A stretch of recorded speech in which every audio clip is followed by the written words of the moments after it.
অতি বিনন্দীয়া পৰিৱেশে বিৰাজ কৰিছে আপোনালোকে দেখিলে আসলতে হতবাক হ'ব সন্তকৰ যি শহীদ বাংকুৰু চাউৰা সমন্বয় ক্ষেত্ৰ ইয়াত এতিয়া বিশেষ পৰিৱেশে বিৰাজ কৰিছে 500 গৰাকী ঝুমৰ শিল্পী একেলগে তেওঁলোকে নৃত্য পৰিৱেশন কৰিছে আৰু বিশেষ হৈ পৰিছে আপোনালোকক বৰ্তমান মই দেখাইছো আৰু ভাৰতীয় জনতা পাৰ্টি চাহ জনগোষ্ঠী মৰ্চা শিৱসাগৰ জিলা সমিতিৰ উদ্যোগত এইদৰে শিমলুগুৰি মণ্ডলৰ অন্তৰ্গত সন্তক চৰাইদেউ আৰু মথুৰাপুৰ চাহ বাগিচাৰ সকলোবোৰ ঝুমুৰ শিল্পী একত্ৰিত হৈ প্ৰায় 500 গৰাকী ঝুমুৰ শিল্পী একত্ৰিত হৈ এইদৰে সন্তকত তেওঁলোকে সকলো মিলি ঝুমুৰ নৃত্য কৰিছে আৰু বিশেষ পৰিৱেশে বিৰাজ কৰিছে চাওক ইমান এটা সুন্দৰ পৰিৱেশৰ মাজত আৰু যেহেতু কৰম পৰৱ উদযাপন কৰিছে কৰম পৰৱ নিশ্চয় জানে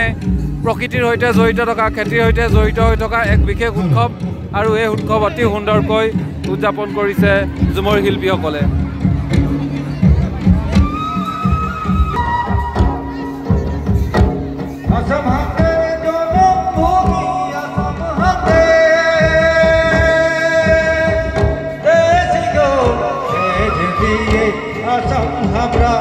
গড়েছি চাহেৰো বাগান খুলেছি তেজ দিয়ে আসাম আমৰা গড়েছি